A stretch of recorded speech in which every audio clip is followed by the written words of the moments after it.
Hello friends and medal student, आपका आपके अपने चैनल डॉक्टर प्रजन Shukla and doctor MP Singh classes में स्वागत है। आज हम लोग बी फार्म के सेकेंड ईयर के थर्ड सेमेस्टर के स्टूडेंट के काफ़ी इंपॉर्टेंट सब्जेक्ट फार्मास्यूटिकल इंजीनियरिंग, जिसका कि सब्जेक्ट कोड BP3040 है, उसके कुछ इंपॉर्टेंट शॉर्ट क्वेश्चंस और उसके आंसर्स के बारे में बात करेंगे। मेरा नाम है डॉक्टर महंताब सिंह। तो चलिए शुरू करते हैं। तो अगर हम लोग फार्मास्यूटिकल इंजीनियरिंग BP3040 के इम्पॉर्टेंट जो क्वेश्चंस हैं उसको देखें तो इसमें हम लोगों ने उन क्वेश्चंस को इंक्लूड किया है जो अधिकतर यूनिवर्सिटीज़ में शॉर्ट में एग्ज़ाम में पूछे जाते हैं। तो यहाँ पे जितने भी क्वेश्चन हैं वो काफ़ी इंपॉर्टेंट हैं। तो आप जब इनको अच्छे से पढ़ के एग्ज़ाम में जाएंगे तो आपको वहाँ पे आपको अधिकतर क्वेश्चन इसमें से मिल जाएंगे। तो आइए सबसे पहले क्वेश्चन पे आते हैं। That is the question number 1, right Reynolds equation. तो यहाँ पे हमें रेनॉल्ड्स इक्वेशन क्या है उसको सिंपली नोट डाउन करना है, लिखना है। तो इसके आंसर को देख लेते हैं। तो जो हमारा है रेनॉल्ड्स नंबर का एक्सप्रेशन, उसको जब हम लोग लिखते हैं तो वो है रेनॉल्ड्स इक्वेशन, जिसको हम लोग RE से इंडिकेट करते हैं, is equal to DU rho upon eta. तो यहाँ पे जो हमारा D है वो पाइपलाइन का जिसमें फ्लूइड फ्लो हो रहा है उसका डायमीटर यहाँ पे D को रिप्रेजेंट कर रहा है। U को देखें तो पाइपलाइन के अंदर जो फ्लूइड फ्लो हो रहा है उसकी एवरेज वेलोसिटी यहाँ पे U कहलाती है। रो के बारे में बात करें तो फ्लूइड की जो डेंसिटी है तो उसको हम लोग रो के नाम से इंडिकेट करते हैं। और जो ईटा है that is the viscosity of the fluid. और अगर हम लोग इक्वेशन को ध्यान से देखें तो जो डायमीटर है पाइप का या जो फ्लूइड की एवरेज वेलोसिटी है और डेंसिटी ऑफ द लिक्विड है, ये रेनॉल्ड्स नंबर के डायरेक्टली प्रोपोर्शनल होते हैं। ये जैसे जैसे बढ़ते जाएंगे रेनॉल्ड्स नंबर इंक्रीज होता जाएगा, बट जो हमारे फ्लूइड की विस्कोसिटी है वो रेनॉल्ड्स नंबर के इन्वर्सली प्रोपोर्शनल होती है। तो इस तरीके से आप इसको आसानी से एग्जाम में लिख सकते हैं। अब हम लोग अपने अगले क्वेश्चन पे आ जाते हैं। That is the question number 2, what are the significance of Reynolds number. तो जो रेनॉल्ड्स नंबर हम लोग कैलकुलेट करते हैं, आखिर उसको क्यों कैलकुलेट करते हैं, उसके क्या फ़ायदे हैं, सिग्निफिकेंस है, उसके बारे में आपको यहाँ पे शॉर्ट में लिखना है। तो अगर हम लोग इसके सिग्निफिकेंस को देखें तो बेसिकली इसका जो सबसे पहला उपयोग है कि हम लोग फ्लूइड के फ्लो के नेचर को प्रिडिक्ट करने के लिए रेनॉल्ड्स नंबर को यूज़ करते हैं। अगर रेनॉल्ड्स नंबर की वैल्यू 2000 से कम आती है तो हम ये कहेंगे कि जो फ्लूइड है उसका फ्लो लैमिनार है। अगर रेनॉल्ड्स नंबर की वैल्यू 4000 के ऊपर आती है तो फ्लूइड का फ्लो टर्बुलेंट कहलाता है। और अगर रेनॉल्ड्स नंबर की वैल्यू 2000 से 4000 के बीच में होती है तो हम लोग फ्लो को ट्रांजिएंट फ्लो के नाम से इंडिकेट करते हैं। और यहाँ पे इसका जो दूसरा एप्लीकेशन है, जो हमारा स्टोक्स लॉ की इक्वेशन होती है, अगर उसको हम लोग थोड़ा सा मॉडिफाई करें और उसमें रेनॉल्ड्स नंबर को भी इंक्लूड कर देते हैं तो जो सस्पेंशन है उनका रेट ऑफ सेडिमेंटेशन की स्टडी में भी हम लोग रेनॉल्ड्स नंबर को यूज़ करते हैं। एंड इसका जो थर्ड एप्लीकेशन है वो है हीट ट्रांसफ़र। भी हमारा जो है वो फ्लो के नेचर पे डिपेंड करता है। जितना ही फ्लो हमारा टर्बुलेंट होगा उतना ही इफ़ेक्टिव हमें जो हीट ट्रांसफ़र है वो देखने को मिलेगा। तो उसमें भी हीट ट्रांसफ़र के रेट को प्रिडिक्ट करने के लिए भी हम लोग रेनॉल्ड्स नंबर को यूज़ करते हैं। अब आइए हम लोग अपने अगले क्वेश्चन पे आते हैं। That is the question number 3, differentiate between the fluid static and fluid dynamic. तो यहाँ पे हमें फ्लूइड स्टैटिक और फ्लूइड डायनेमिक के बीच में डिफ्रेंशिएट करना है। तो ये इसके आंसर को भी देख लेते हैं। स्टैटिक का मतलब होता है स्थिर। कोई भी चीज़ जब स्थिर होती है तो उस कंडीशन में उसकी स्टडी स्टैटिक कहलाती है, और जब वो मूव होती रहती है तो उसको हम लोग डायनेमिक्स के नाम से इंडिकेट करते हैं। तो हमारे फ्लूइड की जो होती है मैकेनिज्म, उसकी वो ब्रांच जब फ्लूइड रेस्ट की कंडीशन में होता है, जब वो स्थिर होता है, तो उसके जो बिहेवियर है उसको अगर हम लोग स्टडी करते हैं तो वो हमारा फ्लूइड स्टैटिक के अंदर आता है। और अगर हम लोग फ्लूइड डायनेमिक के बारे में बात करते हैं तो हमारे फ्लूइड की जो मैकेनिक्स है उसकी वो ब्रांच जिसमें हम लोग फ्लूइड जब मोशन करता रहता है, मूव होता रहता है, तो अगर हम लोग उसके बिहेवियर्स की स्टडी करते हैं that is called the fluid dynamics. तो इस तरीके से आप इसको भी एग्जाम में लिख सकते हैं। अब हम लोग अपने अगले क्वेश्चन पे आते हैं। Question number 4, define size reduction. तो जो साइज रिडक्शन का हमारा यूनिट ऑपरेशन है, ये एक काफ़ी इंपॉर्टेंट यूनिट ऑपरेशन है जिसको हम लोग अधिकतर डोजेज फॉर्म को प्रिपेयर करने में यूज़ करते हैं। तो यहाँ पे सिंपली आपको साइज रिडक्शन की डेफिनेशन के बारे में या इस प्लेस पे लिखना है। तो आइए इसकी भी आंसर को देख लेते हैं। तो जो हमारा साइज रिडक्शन है ये एक ऐसी प्रोसेस होती है जिसमें हम लोग लार्ज सॉलिड के पार्टिकल्स को रिड्यूस करते हैं स्मॉल पार्टिकल साइज में, कोर्स पार्टिकल्स में या फाइन पार्टिकल्स में। अगर हम लोग लार्ज पार्टिकल्स को रिड्यूस करते हैं, छोटा करते हैं, तो ये जो हमारा यूनिट ऑपरेशन है that is called the size reduction. और इसके कुछ और भी नाम हैं। इसको हम लोग जो कम्युनिशन है उसके नाम से भी इंडिकेट करते हैं, डिमेंशन भी ये कहलाता है, या इसको हम लोग पल्वराइजेशन के नाम से भी इंडिकेट करते हैं। तो ये हमारे इस क्वेश्चन का आंसर हो गया। आइए अगले क्वेश्चन पे आते हैं। Question number 5, define term attrition and impact. तो एट्रिशन और इम्पैक्ट हमारे साइज के रिडक्शन की ही जो मैकेनिज्म है वो यहाँ पे होती हैं। तो यहाँ पे हमें एट्रिशन और इम्पैक्ट को डिफाइन करना है। तो आइए इसके भी आंसर को देख लेते हैं। तो जो एट्रिशन है उसमें क्या होता है कि हमारे जो पार्टिकल्स हैं, मटेरियल है, उसको हम लोग यहाँ पे जो उसका ब्रेकडाउन है वो करते हैं। किस तरीके से करते हैं? तो जो सरफेस है उसके ऊपर जब हम लोग अपने सब्सटेंस का रबिंग एक्शन करते हैं, जब उसके ऊपर उसको हम लोग जब रब करते हैं तो हमारा जो एट्रिशन का फोर्स है वो काम करता है और इसके थ्रू हमारे सब्सटेंस का साइज हमें छोटा होते हुए देखने को मिलता है। अगर इसके एग्जाम्पल के बारे में बात करें तो जो फ्लूइड एनर्जी मिल है वो बेसिकली एट्रिशन के प्रिंसिपल पे हमें वर्क करते हुए देखने को मिलती है। अगर हम लोग इम्पैक्ट के बारे में बात करते हैं तो इसमें हम लोग हैमर या अगर बार वगैरह को अपने इक्विपमेंट में यूज़ करते हैं और उसको जब हाई स्पीड पे रोटेट करते हैं तो हमारे जो पार्टिकल्स हैं वो जब उनसे टकराते हैं, स्ट्राइक करते हैं, तो वो हमें स्प्लिट अपार्ट होते हुए छोटे छोटे पार्टिकल्स में टूटते हुए देखने को प्राप्त होते हैं। तो जब हमारे पार्टिकल्स हैमर या बार से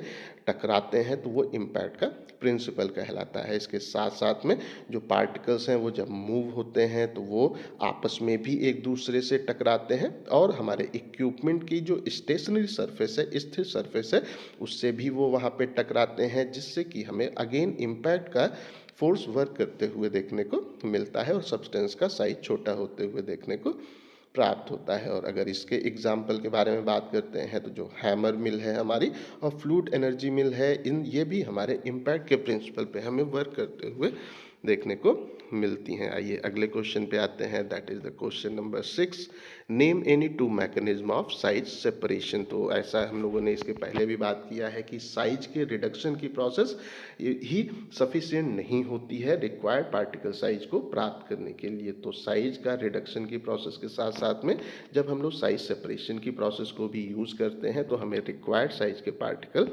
प्राप्त होते हैं। तो यहाँ पे हमें कोई दो जो मैकेनिज्म जिसके थ्रू हम लोग साइज सेपरेशन करते हैं उसके बारे में सिंपली आपको यहाँ पे लिखना है। तो आइए इसके भी आंसर को देख लेते हैं।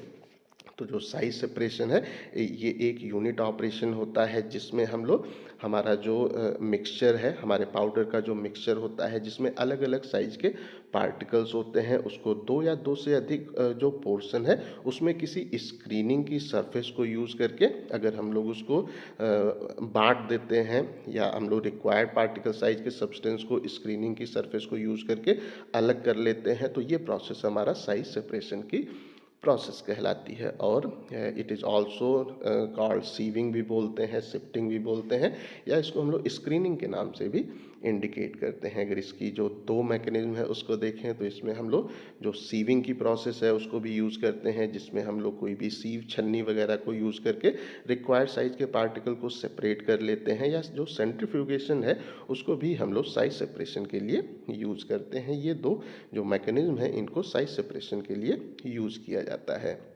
अब आइए हम लोग अपने अगले क्वेश्चन पे आ जाते हैं। Question number 7, differentiate between the mixing and blending. तो मिक्सिंग और ब्लेंडिंग में क्या अंतर होता है उसके बारे में सिंपली हमें यहाँ पे जो लिखना है। तो आइए इसके भी आंसर को देख लेते हैं। तो बेसिकली अगर हम लोग ब्लेंडिंग के बारे में बात करते हैं तो जब भी हम लोग सॉलिड और सॉलिड को आपस में मिक्स करते हैं, या जो हमारा जो सॉलिड है जो कि बल्क क्वांटिटी में है, ज़्यादा क्वांटिटी में है, और अगर लिक्विड स्मॉल क्वांटिटी में है और उनको हम लोग आपस में मिक्स करते हैं तो वो प्रोसेस हमारी ब्लेंडिंग कहलाती है। तो आसान तरीके से कहें तो हम कह सकते हैं कि अगर कोई दो सॉलिड्स हैं उनको मिक्स करना है तो वो भी ब्लेंडिंग कहलाता है, और अगर हमारा जो सॉलिड है वो ज़्यादा क्वांटिटी में है, उसमें थोड़ा क्वांटिटी जो हमारा लिक्विड है उसको ऐड करके हमें सेमी सॉलिड को बनाना होता है, तो वो प्रोसेस हमारी ब्लेंडिंग कहलाती है। लेकिन अगर हम लोग मिक्सिंग के बारे में बात करते हैं, तो ये अधिकतर हमारा जो लिक्विड और लिक्विड को जब मिक्स किया जाता है, तो वो हमारा जो मिक्सिंग है वो कहलाती है। या गैस और लिक्विड को अगर मिक्स किया जाता है, या दो जो विस्कस मटेरियल हैं, गाढ़े मटेरियल हैं, उनको मिक्स किया जाता है, तो ये हमारी प्रोसेस मिक्सिंग की कहलाती है। तो आसान तरीके से कह सकते हैं कि जो ब्लेंडिंग है उसमें जो सॉलिड सॉलिड है वो मिक्स करने की प्रोसेस को ब्लेंडिंग बोलते हैं, और लिक्विड को मिक्स करने की प्रोसेस को मिक्सिंग कहते हैं। अब आइए हम लोग अपने अगले क्वेश्चन पे आते हैं। Question number 8, state and express Fourier's law of heat transmission with example. तो यहाँ पे हमें जो फूरियर्स लॉ है उसको, उसके स्टेटमेंट को और उसके एक्सप्रेशन को एक्सप्रेस करना है। तो आइए इसके भी आंसर को देख लेते हैं। तो सबसे पहले फूरियर्स लॉ का स्टेटमेंट क्या है उसको देखें। The Fourier's law states that rate of heat flow through a uniform material is proportional to the area and temperature drop and inversely proportional to the length of path of flow. तो जो हमारा यहाँ पे है फूरियर्स law, उसके अनुसार क्या है, जो हीट ट्रांसफ़र होता है, हीट का फ्लो होता है, वो जो हमारी जो सरफेस है जिसके थ्रू हीट का फ्लो होना है, उसके एरिया के डायरेक्टली प्रोपोर्शनल होता है। जो हमारे मटेरियल हैं जिनके बीच में हीट का ट्रांसफ़र होना है, उनके बीच में टेम्परेचर का डिफरेंस कितना है, टेम्परेचर ड्रॉप कितना है, उसके डायरेक्टली प्रोपोर्शनल होता है। लेकिन जो पाथ लेंथ है उसके ये इन्वर्सली प्रोपोर्शनल होता है। तो अगर इसके इक्वेशन को देखें तो वो क्या है, rate of heat flow is directly proportional to the area into temperature difference upon thickness. और यहाँ पे हीट फ्लो को हम लोग Q से इंडिकेट करते हैं। तो इक्वेशन क्या हो जाएगी, Q is equal to K M into A into delta T upon L. यहाँ पे जो हमारा जो के एम है ये एक कांस्टेंट होता है, ए हमारा एरिया है, डेल्टा टी टेम्परेचर का डिफरेंस है, और एल हमारा पाथ लेंथ है। तो पाथ लेंथ में आप कंफ्यूज हो सकते हैं। पाथ लेंथ बेसिकली जो भी हमारी मेटल की वॉल है जिसके थ्रू हीट ट्रांसफ़र हो रहा है, उसकी कितनी मोटाई है वो बेसिकली पाथ लेंथ कहलाता है। तो मोटाई जितनी ज़्यादा बढ़ती जाएगी, हीट का फ्लो हमें उतना ही स्लो होते हुए देखने को प्राप्त होगा। आइए अब हम लोग अपने अगले क्वेश्चन पे आते हैं। Question number 9, how evaporation differs from the drawing and distillation. तो जो इवापोरेशन है वो ड्राइंग और डिस्टिलेशन से किस तरीके से यहाँ पे अलग है। तो आइए अगर इसके आंसर को देखें तो यहाँ पे हम लोगों ने डिस्टिलेशन को भी, इवापोरेशन को भी और ड्राइंग को भी एक साथ इंक्लूड किया है। क्वेश्चन आपसे एग्जाम में थोड़ा सा उल्टा सीधा भी यहाँ पे जब वो पूछा जा सकता है कि ड्राइंग और डिस्टिलेशन में क्या अंतर होता है, या इवापोरेशन और ड्राइंग में क्या अंतर होता है, डिस्टिलेशन और इवापोरेशन में वो क्या डिफरेंस होता है। तो आप इसको अच्छे से याद कर लेंगे तो हर क्वेश्चन का आंसर आपको क्लियर हो जाएगा। तो अगर हम लोग डिस्टिलेशन के बारे में बात करते हैं, तो यहाँ पे जो हमारा वेपोराइजेशन की प्रोसेस होती है, वो हम लोग लिक्विड के बॉइलिंग पॉइंट के ऊपर जब लिक्विड को हीट करते हैं तो हमें वेपोराइजेशन की प्रोसेस होते हुए देखने को मिलती है। वो जो वेपर्स फॉर्म होती हैं, फिर उसको हम लोग अलग प्लेस पे कंडेंस कर लेते हैं और लिक्विड हमारे सेपरेट हो जाते हैं। अगर हम लोग इवापोरेशन को देखते हैं तो यहाँ पे जो भी लिक्विड है उसके बॉइलिंग पॉइंट के नीचे ही हम लोग उसको वहाँ पे वेपोराइजेशन की प्रोसेस करते हैं। मतलब जो हमारा कंटेंट है वो बॉयल नहीं होता है, उसको हम लोग धीमे धीमे हीट करते रहते हैं, और जो वेपोराइजेशन है वो हमें होते हुए देखने को मिलता है। और ड्राइंग में भी अगर हम लोग यहाँ पे बात करते हैं तो यहाँ पे जो इवापोरेशन है वो स्लो स्पेस पे होता है, और हमारा जो वहाँ पे लिक्विड है वो हमें स्मॉल अमाउंट में इवापोरेट होते हुए इसमें देखने को प्राप्त होता है। उसके बाद में अगर हम लोग डिस्टिलेशन को देखें तो यहाँ पे जो हमारा प्रोडक्ट है उसको हम लोग डिस्टिलेट बोलते हैं, या कोई ये सॉल्वेंट होता है।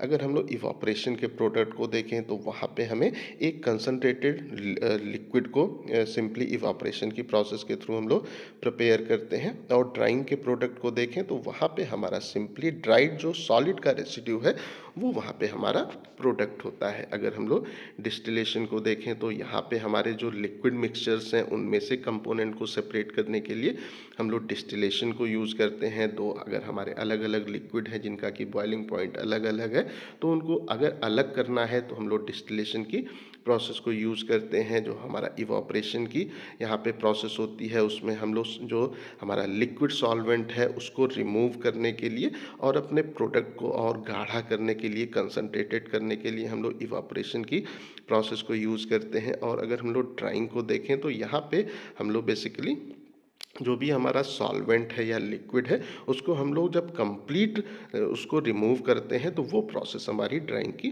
प्रोसेस कहलाती है। तो आई थिंक सो ये क्वेश्चन भी आपको अच्छे से क्लियर हो गया होगा। आइए हम लोग अपने अगले क्वेश्चन पे आते हैं। What do you understand by the molecular distillation? Molecular distillation क्या होता है उसके बारे में आपको शॉर्ट में यहाँ पे लिखना है। तो आइए इसके भी आंसर को देख लेते हैं। तो सबसे पहले अगर इसकी डेफिनेशन को देखें, molecular distillation is defined as distillation process in which each molecule in the vapor phase travels mean free path and get condensed individually without intermolecular collision by the application of vacuum. तो जो molecular distillation है वो एक प्रकार की distillation की process होती है जिसमें हमारा जो वेपर फॉर्म होते हैं, हमारे लिक्विड के जो जो उस प्लेस पे जो वेपर्स हैं वो फॉर्म होते हैं, उसमें से हर एक जो मॉलिक्यूल है वो मीन फ्री पाथ की जो लेंथ है उतना ट्रैवल करता है और उसके बाद में जो कंडेंसर है उससे वो जब टकराता है तो वो फिर वहाँ पे हमारा उस प्लेस पे कंडेंस हो जाता है। और वो जो हमारे वेपर के मॉलिक्यूल्स हैं जब वो सरफेस से इवापोरेट होते हैं तो वो आपस में बिना कोलाइड किए हुए जब कंडेंस होते हैं और इसमें हम लोग वैक्यूम को भी अप्लाई करते हैं तो वो हमारी प्रोसेस मॉलिक्यूलर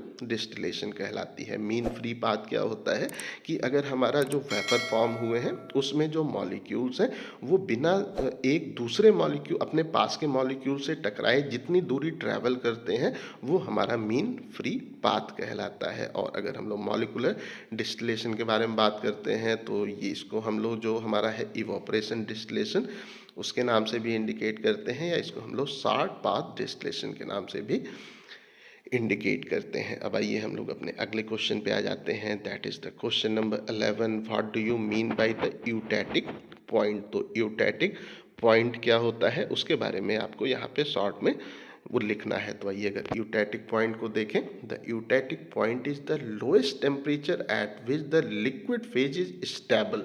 तो वो टेम्परेचर, वो लोएस्ट टेम्परेचर जिसमें लिक्विड फेज हमारी स्टेबल होती है किसी भी एक जो प्रेशर है उसके ऊपर, वो हमारा यूटैटिक पॉइंट होता है।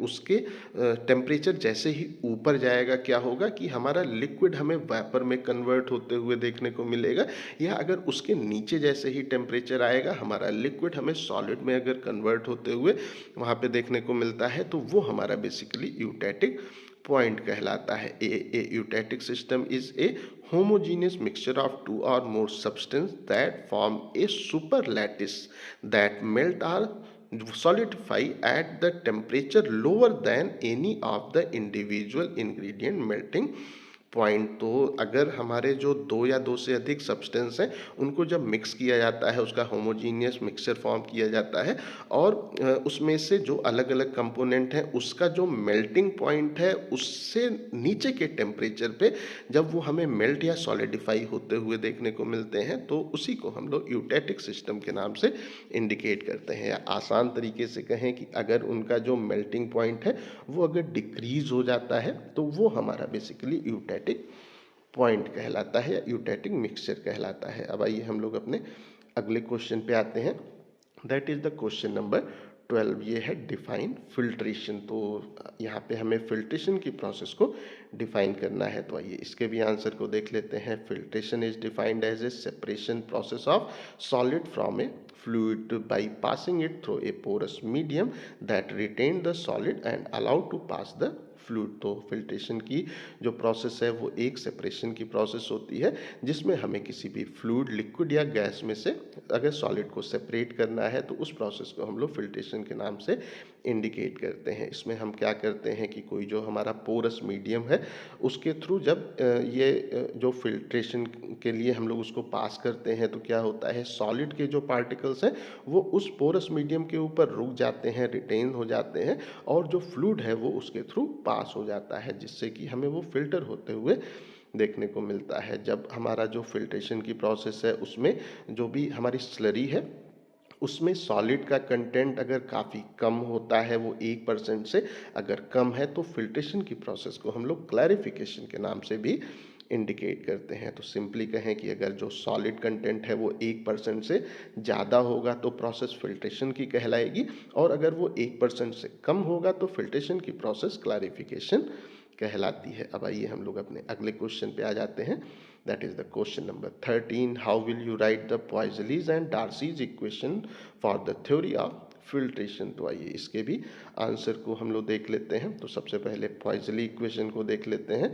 तो जो हमारा यहाँ पे है, जो हमारे साइंटिस्ट थे जो कि थे पॉइजली, उन्होंने इस चीज़ को किया तो कंसीडर की जो फिल्ट्रेशन है वो हमारा एक स्ट्रीम जो लाइन फ्लो है उसी की तरह ही होता है, और इसमें हमारा जो वहाँ पे वो लिक्विड है वो हमारा जो कैपिलरी है उसके थ्रू हमें पास होते हुए वो देखने को मिलता है अंडर द प्रेशर। तो अगर हम लोग इसकी इक्वेशन को देखें, V is equal to pi delta P R की पावर 4/8 L ईटा। तो इस प्लेस पे हम लोग सिंपली कह सकते हैं कि जब जो हमारा फ्लो है वो जब जो लिक्विड है वो फ्लो होता रहता है तो क्या है कि जो हमारा फिल्टर मीडिया होता है उसके ऊपर जो उसके अक्रॉस जब लिक्विड फ्लो होता है तो वो स्ट्रीम लाइन फ्लो को की तरह ही फ्लो होता है। सॉलिड के पार्टिकल्स उसके ऊपर हमें रुकते हुए वो देखने को मिलते हैं, और जो लिक्विड है वो ग्रेविटेशनल फोर्स के कारण, या अगर हमने फोर्स वगैरह या वैक्यूम वगैरह अप्लाई किया है तो उसके थ्रू हमारे कैपिलरीज जो फॉर्म होती हैं उसके बीच में, उसके थ्रू वो हमें पास होते हुए सिंपली देखने को मिलता है। यहाँ पे जो डेल्टा पी है वो प्रेशर डिफरेंस होता है, आर यहाँ पे जो कैपिलरीज हैं उसका जो रेडियस है वो कहलाता है, एल यहाँ पे उसकी पाथ लेंथ होती है, और ईटा हमारे लिक्विड की विस्कोसिटी होती है। अब अगर हम लोग डार्सीज इक्वेशन के बारे में बात करते हैं तो ये है V इज इक्वल टू के ए डेल्टा पी एल अपॉन ईटा, और यहाँ पे जो K है वो हमारा यहाँ पे जो फिल्टर केक फॉर्म होता है उसका जो परमिएबिलिटी कोफिशिएंट है वो यहाँ पे होता है A, हमारे फिल्टर मीडिया का जो एरिया है वो यहाँ पे है डेल्टा P, अगेन हमारा जो यहाँ पे प्रेशर डिफरेंस है वो कहलाता है, और L और ईटा हमारा इस प्लेस पे पाथ लेंथ और विस्कोसिटी ऑफ द लिक्विड कहलाती है। अब आइए हम लोग अपने अगले क्वेश्चन पे आते हैं। That is the question number 14। Compare heat interchanger and heat exchanger. तो यहाँ पे हमें हीट इंटरचेंजर और हीट एक्सचेंजर के बीच में कंपेयर करना है। तो आइए इसके भी आंसर को देख लेते हैं। तो जो हमारे हीट इंटरचेंजर होते हैं ये ऐसी डिवाइस होती हैं जिसमें जो हीट की ट्रांसफरिंग की प्रोसेस है वो किसी एक लिक्विड से अगर दूसरे लिक्विड में हो रही है, या किसी एक गैस से दूसरे जो गैस है उसमें मेटल वॉल के थ्रू अगर हीट का ट्रांसफ़र हो रहा है तो वो हमारे हीट इंटरचेंजर सिंपली कहलाते हैं। आसान तरीके से कह सकते हैं किसी एक लिक्विड से दूसरे लिक्विड में जब हीट का ट्रांसफ़र होता है, या किसी एक गैस से दूसरे गैस में हीट का ट्रांसफ़र होता है थ्रू द मेटल वॉल, तो उसको हम लोग हीट इंटरचेंजर के नाम से इंडिकेट करते हैं। अगर इसके एग्जाम्पल को देखें तो जो लिक्विड लिक्विड इंटरचेंजर है वो इसका एग्जाम्पल है। डबल पाइप हीट इंटरचेंजर भी हीट इंटरचेंजर का एग्जाम्पल है। उसके बाद में अगर हम लोग हीट एक्सचेंजर के बारे में बात करते हैं तो हीट एक्सचेंजर हमारी वो डिवाइस होती हैं जिसमें हीट की जो ट्रांसफरिंग है वो हमें एक फ्लूइड से अगर किसी और फ्लूइड में, या सिंपली कहें कि गैस या स्टीम से किसी लिक्विड में जब हम लोग हीट का ट्रांसफ़र करते हैं थ्रू ए मेटल वॉल, तो उस इक्विपमेंट को हम लोग हीट एक्सचेंजर के नाम से इंडिकेट करते हैं। इसमें हमारे जो दोनों सब्सटेंस है, हॉट फ्लूइड है और कोल्ड फ्लूइड है, अगर वो जो अलग अलग भौतिक अवस्था में है, एक गैसियस फॉर्म में है और दूसरा लिक्विड फॉर्म में है, तो उसको हम लोग हीट एक्सचेंजर के नाम से इंडिकेट करते हैं। अगर इसके एग्जाम्पल को देखें तो जो हमारे ट्यूबलर हीटर हो गया या मल्टीपास हीटर हैं, ये सब हमारे हीट एक्सचेंजर के एग्जाम्पल होते हैं। अब आइए हम लोग अपने अगले क्वेश्चन पे आते हैं। That is the question number 15। Differentiate between the bound moisture and unbound moisture. तो जो मॉइस्चर बाउंड जो मॉइस्चर है वो क्या होता है और अनबाउंड मॉइस्चर क्या होता है, उसके बारे में आपको उसको डिफ्रेंशिएट करना है। तो आइए अगर इसके आंसर को देखें तो जो हमारा बाउंड वाटर होता है वो हमारा वो मिनिमम वाटर होता है जो कि जिसका कि इक्विलिब्रियम वेपर प्रेशर होता है वो प्योर वाटर से सेम टेम्परेचर पे अगर कम है तो वो हमारा बेसिकली जो बाउंड वाटर है वो यहाँ पे कहलाता है। और वो सब्सटेंस जो कि हाइग्रोस्कोपिक होते हैं उनके अंदर हमें बाउंड वाटर देखने को मिलता है। और अगर हम लोग अनबाउंड वाटर के बारे में बात करते हैं तो अनबाउंड वाटर हमारा वो वाटर होता है जो कि जिसका कि इक्विलिब्रियम जो वेपर प्रेशर है वो प्योर वाटर के वेपर प्रेशर के सेम टेम्परेचर पे इक्वल होता है। अगर हम लोग उसको और जो प्योर वाटर है उसको एक सेम टेम्परेचर पे रखें और उनका जो इक्विलिब्रियम वेपर प्रेशर है वो अगर सेम है, इक्वल है, तो वो हमारा अनबाउंड वाटर कहलाता है। और ये हमारा जो अनबाउंड वाटर है वो हमारे उन सब्सटेंस के पास में होता है जो कि नॉन हाइग्रोस्कोपिक होते हैं। तो हम लोग आसान तरीके से अगर कहें कि बाउंड वाटर और अनबाउंड वाटर क्या होता है तो हम लोग कह सकते हैं कि अगर कोई पार्टिकल है उसके अंदर उसकी जो सरफेस है उसके अंदर जो वाटर होता है उसको हम लोग बाउंड वाटर बोलते हैं।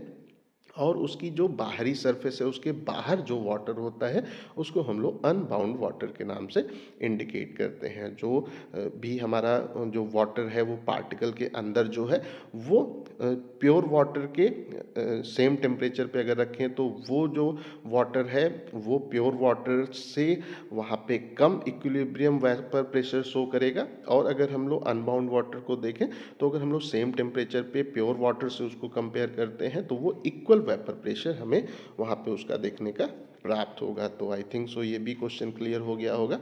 अगले क्वेश्चन पे आते हैं। Question number 16, what is the convective and diffusive mixing. तो यहाँ पे कन्वेक्टिव मिक्सिंग क्या है और डिफ्यूजिव मिक्सिंग क्या है उसके बारे में सिंपली हमें लिखना है। तो आइए इसके आंसर को देख लेते हैं।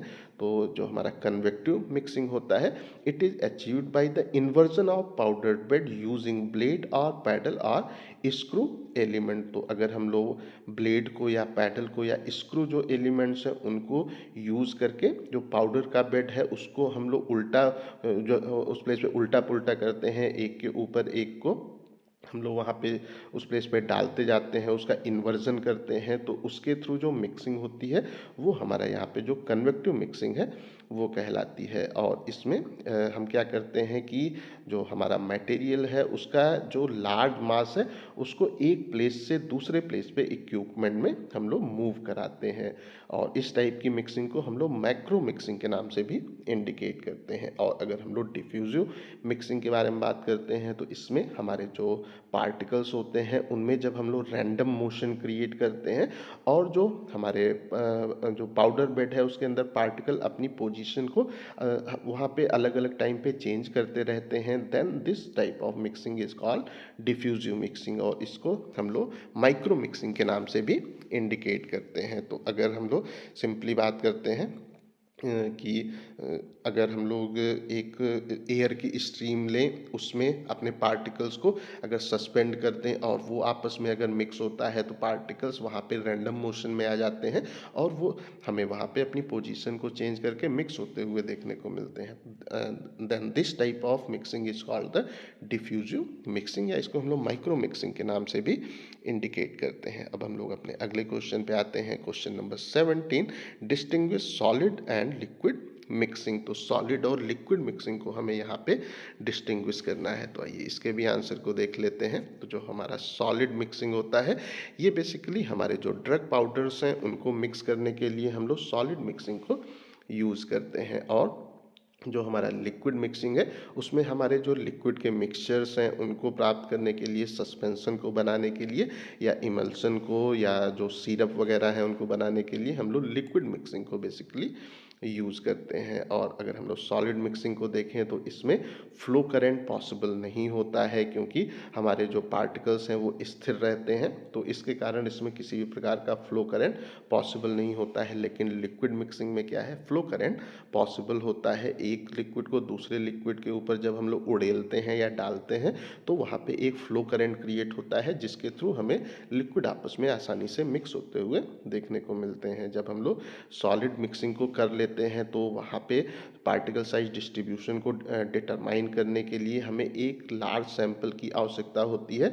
अगर हम लोग सॉलिड मिक्सिंग को देखें, अगर लिक्विड मिक्सिंग के बारे में बात करते हैं तो वहाँ पे जो हमारी मिक्सिंग है वो किस बेहतर हुई है कि नहीं, उसके लिए हमें केवल स्मॉल साइज के सैंपल की आवश्यकता होती है। अगर हम लोग सॉलिड मिक्सिंग को देखें तो इसमें मिक्स करने के लिए ज़्यादा पावर की आवश्यकता होती है, लेकिन लिक्विड मिक्सिंग में मिक्सिंग की प्रोसेस को करने के लिए कम पावर की रिक्वायरमेंट होती है। तो ये हमारे कुछ अंतर हैं जो कि हमारे सॉलिड और लिक्विड मिक्सिंग के हैं। अब आइए हम लोग अपने अगले क्वेश्चन पे आ जाते हैं, क्वेश्चन नंबर 18। तो क्वेश्चन नंबर 18 है, discuss the advantage of double cone blender. तो जो हमारा डबल कोन ब्लेंडर है जिसको हम लोग मिक्सिंग के लिए यूज़ करते हैं, उसके क्या क्या एडवांटेज हैं उसके बारे में सिंपली आपको यहाँ पे लिखना है। तो इसमें जो सबसे पहला हमारा है एडवांटेज कि अगर हमारे ग्रेन्यूल्स फ्रेजाइल होते हैं, वो आसानी से टूट सकते हैं, तो वहाँ पे हम लोग इस ब्लेंडर को आसानी से उसके लिए भी यूज़ कर सकते हैं, क्योंकि इसमें जो एट्रिशन है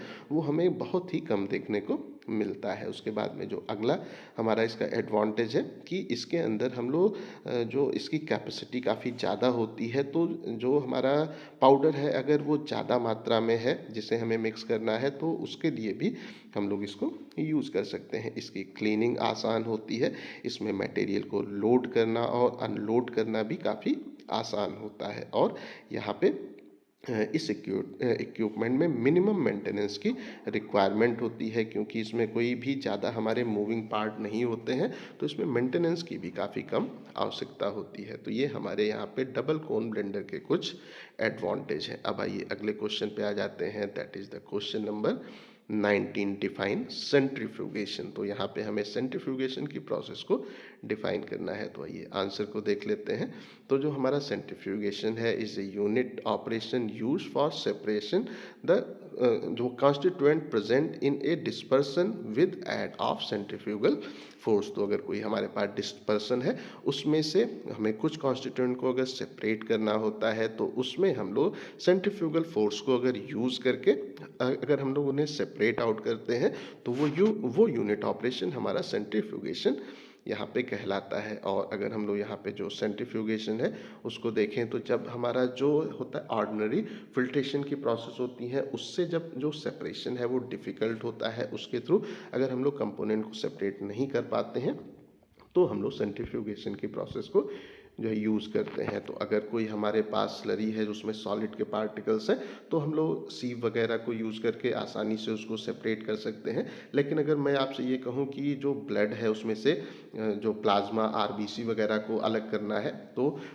उसके लिए फिर हमारे जो फिल्ट्रेशन की प्रोसेस है वो उपयोगी नहीं होगा, तो वहाँ पे हम लोग सेंट्रीफ्यूगेशन की प्रोसेस को यहाँ पे यूज़ करते हैं। और इसमें जो इक्विपमेंट यूज़ होते हैं उसको हम लोग सेंट्रीफ्यूजेस के नाम से इंडिकेट करते हैं। अब आइए हम लोग अपने अगले क्वेश्चन पे आ जाते हैं, क्वेश्चन नंबर 20। ये है, draw well label diagram of non perforated basket centrifuge. तो यहाँ पे ये जो क्वेश्चन है इसमें आप लोग इस चीज़ को ध्यान रखिएगा कि आपसे किसी भी इक्विपमेंट का जो सिंपल इक्विपमेंट है उनके डायग्राम आपको 2 नंबर में पूछे जा सकते हैं। तो जितने भी इक्विपमेंट आप लोगों ने आपके सिलेबस में है उन सब के डायग्राम आपको अच्छे से याद होने चाहिए। तो यहाँ पे हमें नॉन परफोरेटेड बास्केट सेंट्रीफ्यूज का डायग्राम ड्रॉ करना है। तो ये एक सिंपल सा डायग्राम है, नॉन परफोरेटेड बास्केट जो सेंट्रीफ्यूज है उसका। इसमें ये जो हमारा इक्विपमेंट है ये बेसिकली एक प्रकार का बास्केट होता है जिसमें जो किसी भी प्रकार का जो परफोरेशन या छिद्र इसमें बेसिकली हमें देखने को प्राप्त नहीं होते हैं। और इसमें क्या है कि जब ये हाई स्पीड पे रोटेट करता है तो जो सॉलिड के पार्टिकल्स हैं वो हमें इक्विपमेंट के नीचे और किनारे के साइड में डिपॉजिट होते हुए देखने को मिलते हैं, और जो लिक्विड है वो उसके ऊपर हमें फ्लोट करते हुए देखने को मिलता है। और इसमें जो हमारा स्किमिंग ट्यूब है उसके थ्रू हम लोग धीरे धीरे लिक्विड को उसमें से बाहर निकालते रहते हैं, और जो फीड है उसको हम लोग इक्विपमेंट जब रन करता रहता है तो पैरेलली वहाँ पे फीड भी हम लोग करते रहते हैं। तो इस तरीके से ये हमारा एक प्रकार का नॉन परफोरेटेड बास्केट सेंट्रीफ्यूज का एक सिंपल डायग्राम है। अब हम लोग अपने अगले क्वेश्चन पे आते हैं। Question number 21, define the term entrainment, how it is prevented. तो इंट्रेनमेंट क्या होता है और इसको हम लोग किस तरीके से प्रिवेंट कर सकते हैं उसके बारे में हमें यहाँ पे वो लिखना है। तो इस प्लेस पे अगर हम लोग बात करते हैं तो अगर हम लोग फार्मास्यूटिकल इंजीनियरिंग में देखें तो उसमें जो इंट्रेनमेंट है या उसको हम लोग इंट्रैपमेंट के नाम से भी इंडिकेट करते हैं। इसमें एक सब्सटेंस का जो जो दूसरा सब्सटेंस है उसमें वो अगर इंट्रैप हो जाता है, फंस जाता है, तो उसको हम लोग इंट्रेनमेंट के नाम से इंडिकेट करते हैं। अगर इसके एग्जाम्पल को देखें तो इस प्लेस पे अगर हमारा कोई लिक्विड की ड्रॉपलेट है और या जो हमारे होते हैं सॉलिड के पार्टिकल्स हैं, अगर वो किसी फ्लोइंग जो गैस है या स्मोक वगैरह है उसमें अगर वो फंस जाती है और उसके साथ साथ में वो मूव करना स्टार्ट कर देती है तो वो इंट्रेनमेंट की प्रोसेस कहलाती है। या कोई भी हमारे जो गैस की होती हैं, बबल्स हो गई, एयर हो गया, या कोई भी हमारे जो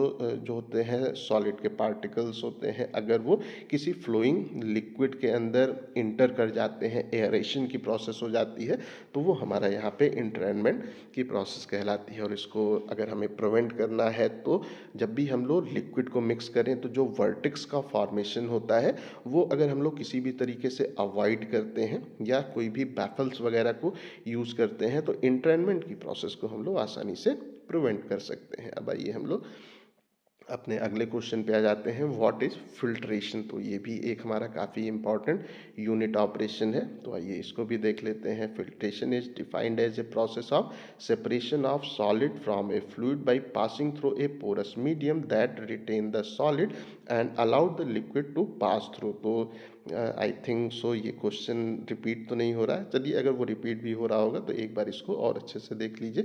तो यहाँ पे अगर हम लोग कोई भी हमारा जो जो सब्सटेंस है उसको किसी पोरस मीडियम के थ्रू पास करते हैं जो कि जो सॉलिड है उसको अपने ऊपर रोक लेता है और लिक्विड को पास होने देता है, तो उसको हम लोग फिल्ट्रेशन की प्रोसेस के नाम से इंडिकेट करते हैं। अगर हमारा जो सॉलिड कंटेंट है जो भी हमारा कंटेंट है जिसमें से हमें सॉलिड को सेपरेट करना है, अगर उसमें सॉलिड की क्वांटिटी 1% से कम होती है तो वो प्रोसेस हमारा क्लैरिफिकेशन की प्रोसेस कहलाती है। वो सब्सटेंस जिसे हमें फिल्टर करना होता है, वो फ्लूइड जिसके अंदर सॉलिड के पार्टिकल्स होते हैं, उसको हम लोग स्लरी बोलते हैं। वो हमारा जो होता है पोरस मीडियम जिसको हम लोग सॉलिड को रोकने के लिए यूज़ करते हैं, that is called the filter media.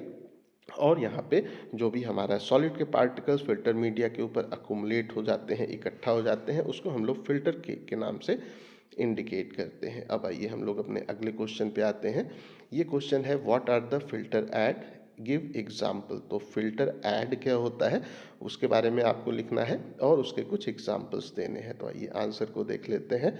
तो फिल्टर ऐड क्या होता है। The filter add form a surface deposit है, उसको फिल्टर ऐड फॉर्म करते हैं और ये जो हमारे सॉलिड है उसको स्क्रीन आउट करने का काम करते हैं, जिससे कि हमारा जो फिल्टर मीडिया है वो हमें प्लग इन उसका उसका जो प्लग इन है उसको हम सिंपली प्रिवेंट कर सकें। तो या हम आसान तरीके से कह सकते हैं कि हार्ड केक के फॉर्मेशन को प्रिवेंट करने के लिए हम लोग जिन सब्सटेंस को अपने स्लरी में इंक्लूड करते हैं उनको हम लोग फिल्टर ऐड के नाम से इंडिकेट करते हैं। और ये यहाँ पे हमारा जो ओपन या जो पोरस केक है उसको फॉर्म करने का काम करता है, जिससे कि हमारा रेट ऑफ फिल्ट्रेशन हमें रिड्यूस होते हुए देखने को प्राप्त न हो। इसके एग्जाम्पल को देखें तो जो हमारा किशल घर है, टाल्क हो गया, बेंटोनाइट हो गया या एस्बेस्टस हो गया, इन सबको हम लोग एज ए फिल्टर ऐड अपने रेट ऑफ फिल्ट्रेशन को इम्प्रूव करने के लिए और जो केक के एक हार्ड केक के फॉर्मेशन को प्रिवेंट करने के लिए यूज़ करते हैं। अब आइए हम लोग अपने अगले क्वेश्चन पे आते हैं।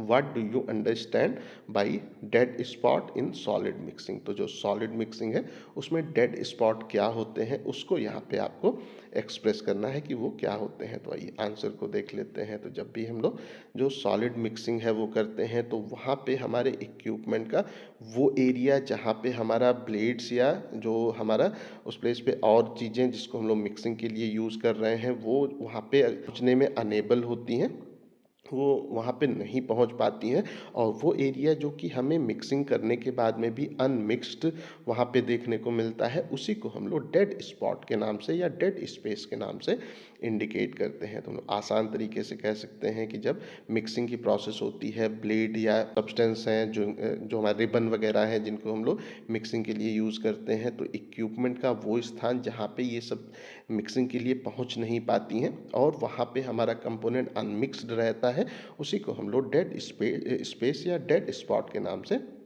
जो है इंडिकेट करते हैं। और अगर हम लोग अपना जो डेड स्पॉट है उसको जब हम लोग मिनिमाइज़ करते हैं, तो हमारे इक्विपमेंट की इफ़िशियंसी हमें इंक्रीज़ होते हुए देखने को मिलती है। वो इक्विपमेंट जिसमें सबसे कम डेड स्पेस होगा या डेड स्पेस नहीं होगा, वो सबसे बेहतर इक्विपमेंट मिक्सिंग की प्रोसेस के लिए कहलाता है। आइए अब हम लोग अपने अगले क्वेश्चन पे आ जाते हैं। What is the difference between sedimentation and जो इल्यूट्रेशन। तो यहाँ पे सेडिमेंटेशन और इल्यूट्रेशन के बीच में क्या डिफरेंस है उसको हमें सिंपली लिखना है। तो अगर हम लोग जो सेडिमेंटेशन है उसके बारे में बात करते हैं, तो यहाँ पे जो भी हमारे पाउडर्ड जो मटेरियल होते हैं वो किसी अगर फ्लूइड में अगर डिस्पर्स होते हैं और उसके बाद में कंट्रोल जो कंडीशन है उसमें केयरफुली जब वो हमें सेटल होते हुए बैठते हुए देखने को मिलते हैं, then the process is called the sedimentation. मतलब अगर हमारा जो लिक्विड है उसके अंदर कुछ सॉलिड के पार्टिकल्स हैं और वो एक कंट्रोल्ड जो कंडीशन है, एक स्थिर अवस्था में जब वो धीरे धीरे नीचे बैठता है, तो उस प्रोसेस को हम लोग सेडिमेंटेशन के नाम से इंडिकेट करते हैं। और जो हमारा है इल्यूट्रेशन, अगर उसको देखें तो इसमें क्या है कि जब हमारा जो फ्लूइड है वो राइज होता रहता है, फ्लूइड अगर वो नीचे से ऊपर की ओर मूव हो रहा है और उसके अगेंस्ट जब हमारे जो सॉलिड के पार्टिकल्स हैं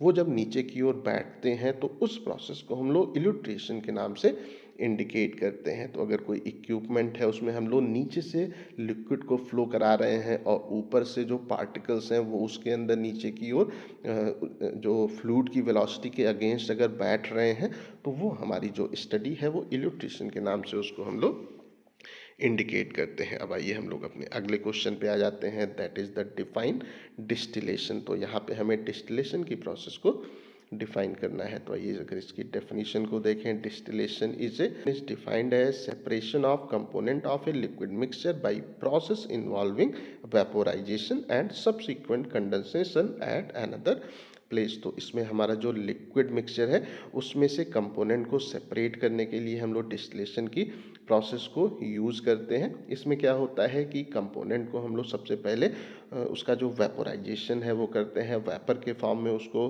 हम लोग कन्वर्ट करते हैं और उन जो वेपर्स हैं उसको फिर हम लोग दूसरे प्लेस पे ले जाके जब कंडेंस करके और फिर से लिक्विड के फॉर्म में उसको अलग से सेपरेट कर लेते हैं। तो इस प्रोसेस को हम लोग डिस्टिलेशन के नाम से इंडिकेट करते हैं। इसमें जो हमारा फीड लिक्विड है जिसमें से हमें कंपोनेंट को सेपरेट करना है वो हमारा डिस्टिलेंट कहलाता है, और जो हमारा वहाँ पे कंडेंस्ड लिक्विड होता है जो कि हमें सेपरेशन के बाद में मिलता है उसको हम लोग डिस्टिलेट या कंडेंसेट के नाम से इंडिकेट करते हैं। अब आइए हम लोग अपने अगले क्वेश्चन पे आ जाते हैं, right the statements of Raoult's law. तो यहाँ पे हमें राउल्स लॉ के स्टेटमेंट को सिंपली लिखना है। तो आइए इसके आंसर को देख लेते हैं। तो राउल्स लॉ का स्टेटमेंट क्या है, the partial vapour pressure of each volatile constituent is equal to the vapour pressure of pure constituent multiplied by the mole fraction at a given temperature. तो अगर कोई हमारे पास अलग अलग जो कंपोनेंट है उनका जो हमारा उनमें से किसी एक कंपोनेंट का जो पार्शियल वेपर प्रेशर होता है, वो जब वो कंपोनेंट प्योर फॉर्म में होता है तो उसका कितना जो वेपर प्रेशर है वो है इनटू उसके कितना अमाउंट या कितना मोल फ्रैक्शन हमने अपने जो मिक्सचर है उसमें यूज़ किया है, इन दोनों को जब मल्टीप्लाई कर देते हैं तो वो हमारा बेसिकली पार्शियल जो हमारे कंपोनेंट का पार्शियल वेपर प्रेशर है वो कहलाता है। इक्वेशन को अगर हम लोग देखें, the partial vapour pressure of component A is equal to P naught A into X A. तो यहाँ पे पी नॉट ए क्या है, जब ए प्योर फॉर्म में होता है तो उसका कितना वेपर प्रेशर है वो पी नॉट ए को यहाँ रिप्रेजेंट कर रहा है, और एक्स ए है जो कि हम लोगों ने अपने मिक्सचर में कितना जो मोल फ्रैक्शन है वो ए का लिया हुआ है, वो यहाँ पे एक्स ए है। तो अगर हम लोग यहाँ पे जो दूसरा कंपोनेंट है उसको देखें तो partial vapour pressure of component B is equal to P not B into X B. यहाँ पे पी नॉट बी हमारा कंपोनेंट बी जब प्योर फॉर्म में होता है तो उसका क्या जो वेपर प्रेशर है वो यहाँ पे है, और एक्स बी यहाँ पे जो बी है उसको कितने फ्रैक्शन में हम लोगों ने अपने मिक्सचर में ऐड किया है वो यहाँ पे है। तो इसको यूज़ करके हम लोग हर एक कंपोनेंट का जो पार्शियल वेपर प्रेशर है वो कैलकुलेट कर सकते हैं। तो इसको भी अच्छे से याद कर लीजिएगा, अक्सर एग्जाम में ये क्वेश्चन पूछा जाता है। अब आइए हम लोग अपने अगले क्वेश्चन पे आते हैं। Right the principle of steam distillation. तो यहाँ पे हमें स्टीम डिस्टिलेशन की प्रोसेस किस सिद्धांत पे काम करती है उसके बारे में शॉर्ट में हमें लिखना है। तो आइए इसके आंसर को देख लेते हैं। तो यहाँ पे इसका आंसर अगर देखें तो a mixture of immiscible liquid boils when the sum of their vapour pressure equal to the atmospheric pressure. तो हमारा कोई अगर इमिसिबल लिक्विड्स है उनका मिक्सचर है वो कब बॉयल होता है, तो अगर उनके जो कंपोनेंट है उनका वेपर प्रेशर का जो सम है वो जब एटमॉस्फेरिक प्रेशर के इक्वल हो जाता है तो हमें वो इमिसिबल लिक्विड का मिक्सचर बॉयल होते हुए यहाँ पे देखने को मिलता है। लाइक अगर एग्जांपल लें तो एक हमारा कंपोनेंट है जो कि टर्पेंटीन कहलाता है, इसका जो बॉइलिंग पॉइंट है वो 160 वो डिग्री सेंटीग्रेड होता है। बट जैसे ही इसको हम लोग वाटर के साथ में मिक्स करते हैं तो क्या होता है कि इसका जो बॉइलिंग पॉइंट है वो हमें 95.6 डिग्री सेंटीग्रेड के आसपास देखने को मिलता है। तो इस टेम्परेचर पे इस प्लेस पे क्या होता है कि ये जो टेम्परेचर है 95.6 पे, इस पे जो हमारा वाटर है उसका जो वेपर प्रेशर है वो 86.25 के आसपास होता है, और जो हमारा टर्पेंटीन है उसका जो वेपर प्रेशर है वो 15.06 के आसपास हो जाता है। और जब इनको ऐड करते हैं 86.25 प्लस 15.06 तो इसकी वैल्यू हमारी 101.31 के आसपास आती है, जो कि नॉर्मल एटमॉस्फेरिक प्रेशर के इक्वल होता है। और हमारा जो ये इस प्लेस पे इमिसिबल लिक्विड का मिक्सचर है टर्पेंटीन और जो वाटर का मिक्सचर है वो बेसिकली हमारा इस प्लेस पे 95.6 पे ही हमें बॉयल होते हुए यहाँ पे वो देखने को मिलता है। तो ये जो सिद्धांत है वो जिसमें हम लोग स्टीम को यहाँ यूज़ करते हैं और स्टीम को जब दूसरे कंपोनेंट में हम ऐड करते हैं तो हमें उसका बॉइलिंग पॉइंट तेज़ी से ड्रॉप होते हुए देखने को मिलता है, और इस प्रिंसिपल को यूज़ करके हम लोग उसको आसानी से डिस्टिल्ड ऑफ कर लेते हैं। तो आई थिंक सो ये प्रिंसिपल भी आपको अच्छे से क्लियर हो गया होगा। अब हम लोग अपने अगले क्वेश्चन पे आते हैं।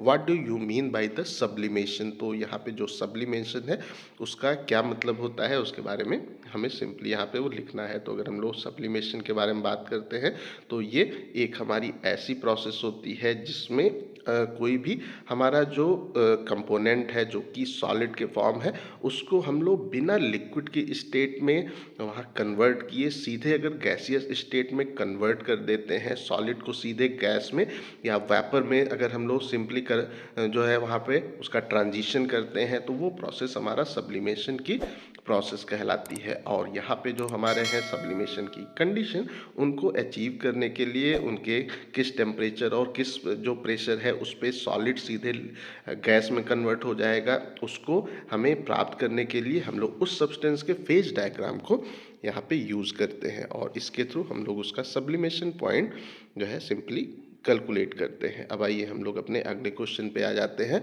अगला क्वेश्चन हमारा क्या है, what is meant by under driven and over driven assembly, give example. तो यहाँ पे हमें अंडर ड्रिवन असेंबली और ओवर ड्रिवन असेंबली क्या होती हैं उसको यहाँ लेना है, और उसके एग्जाम्पल्स के बारे में भी सिंपली हमें यहाँ पे लिखना है। तो अगर हम लोग अंडर ड्रिवन असेंबली के बारे में बात करते हैं तो इसमें जो हमारा इक्विपमेंट है वो जो हमारा ड्राइविंग शैफ्ट है अगर उसके ऊपर वो इक्विपमेंट अगर माउंटेड होता है और ड्राइविंग फोर्स अगर नीचे से अप्लाई होता है तो उसको हम लोग अंडर ड्रिवन असेंबली के नाम से इंडिकेट करते हैं। और जो ओवर ड्रिवन असेंबली है इसमें हमारा जो ड्राइविंग शैफ्ट है वो अगर इक्विपमेंट के ऊपर माउंटेड होता है और वो उसको ऊपर से रोटेट कराने का काम करता है तो उसको हम लोग ओवर ड्रिवन असेंबली के नाम से इंडिकेट करते हैं। अगर इसके एग्जाम्पल को देखें तो जो हमारा यहाँ पे अंडर ड्रिवन होते हैं परफोरेटेड जो बास्केट सेंट्रीफ्यूज है, वो हमारा अंडर ड्रिवन असेंबली का एग्जाम्पल है। और जो over driven perforated basket centrifuge है उसको हम लोग, ये हमारा ओवर ड्रिवन असेंबली का यहाँ पे एग्जाम्पल है। अब हम लोग अपने अगले क्वेश्चन पे आ जाते हैं। ये है डिस्कस इम्पिगमेंट एंड इंट्रेनमेंट, जो इंटेंगलमेंट। तो यहाँ पे हमें इम्पिगमेंट और इंटेंगलमेंट को यहाँ पे डिस्कस करना है। तो अगर हम लोग इम्पिगमेंट के बारे में बात करते हैं तो जब जो हमारा होता है सॉलिड के पार्टिकल्स होते हैं, उनमें जब मूवमेंट होता है, उनके अंदर जब हम लोग एक मोमेंटम क्रिएट करते हैं और वो वहाँ पे हमारे लिक्विड के थ्रू स्ट्रीम फ्लो के रूप में जब वहाँ पे वो ट्रेवल करके एक किसी जो सरफेस जो हमारा फिल्ट्रेशन मीडिया है उसके साथ में जब वो स्ट्राइक करते हैं और उसके ऊपर वहाँ पे वो इम्पिंग हो जाते हैं, वहाँ पे रुक जाते हैं, तो उस प्रोसेस को हम लोग यहाँ पे इम्पिंगमेंट के नाम से इंडिकेट करते हैं, जिस पे हमारा जो सॉलिड है वो फिल्टर मीडिया के ऊपर हमें रिटेन होते हुए रुकते हुए देखने को मिलता है। और अगर हम लोग इंटेंगलमेंट के बारे में बात करते हैं तो इसमें जो हमारे पार्टिकल्स होते हैं वो बेसिकली इस प्लेस पे हमारा जो होता है, जो हमारे फाइबर्स हैं उसमें जब वो वहाँ पे इंट्वेंड हो जाते हैं या इंटेंगल उसमें फंस जाते हैं, या अगर हम लोग सिंपली कहें कि अगर हम लोग फिल्टर मीडिया के रूप में क्लॉथ या हमारा पोरस फिल्टर है वो जिसमें हमें फाइन्स या जो हेयरी सरफेस है वो देखने को मिलती है, तो क्या होते हैं कि पार्टिकल्स उसमें हमें यहाँ पे फंसते हुए देखने को मिलते हैं। और इसमें जो हमारे पार्टिकल फंसते हैं वो हमारा जो वहाँ पे फिल्टर मीडिया है उसके पोर साइज से छोटे स्मॉल साइज के पार्टिकल्स हमें वहाँ पे उसमें फंसते हुए देखने को मिलते हैं। और इसमें जो हमारे सॉलिड्स है वो फिल्टर मीडिया के अंदर हमें रिटेन रुकते हुए देखने को प्राप्त होते हैं। तो अगर हमारा जो सॉलिड के पार्टिकल्स हैं वो फिल्टर मीडिया के ऊपर रुकते हैं तो वो हमारा इम्पिगमेंट की प्रोसेस कहलाती है। और अगर हमारे सॉलिड के पार्टिकल्स फिल्टर मीडिया के अंदर हमें रिटेन होते हुए वहाँ पे जो हेयर लाइक या जो हमारे फाइन्स हैं उसमें वहाँ पे फंसते हुए देखने को मिल रहे हैं, तो वो प्रोसेस हमारा इंटेंगलमेंट की प्रोसेस कहलाती है। अब हम लोग अपने अगले क्वेश्चन पे आ जाते हैं, list the type of corrosion. तो यहाँ पे हमें जो कोरोजन के डिफरेंट टाइप्स हैं उनको हमें लिस्ट आउट करना है। तो यहाँ पे जो कोरोजन है वो बेसिकली 4 टाइप का होता है। जो फर्स्ट है इसको हम लोग बोलते हैं जनरल और यूनिफॉर्म जो कोरोजन है उसके नाम से इंडिकेट करते हैं। दूसरा हमारा लोकलाइज्ड कोरोजन कहलाता है। तीसरा हमारा स्ट्रक्चरल या जो हमारा सेलेक्टिव कोरोजन है वो यहाँ पे कहलाता है। और जो चौथा है उसको हम लोग बायोलॉजिकल कोरोजन के नाम से इंडिकेट करते हैं। तो ये हमारे 4 टाइप हैं जो कि हमारे कोरोजन के टाइप्स होते हैं। अब हम लोग अपने अगले क्वेश्चन पे आते हैं।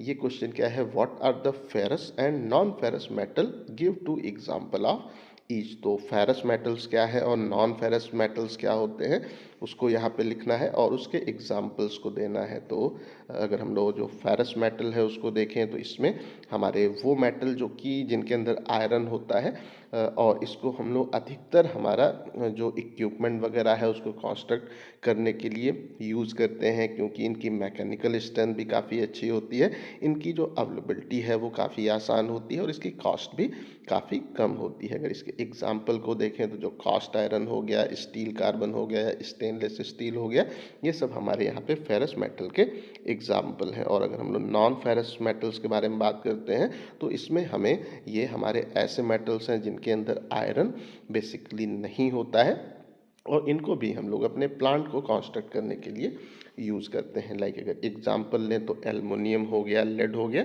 ये सब हमारे यहाँ पे जो नॉन फेरस मेटल्स हैं उसके एग्जाम्पल्स हैं। अब हम लोग अपने अगले क्वेश्चन पे आ जाते हैं, that is the question number 35 और and I think so that was the last question.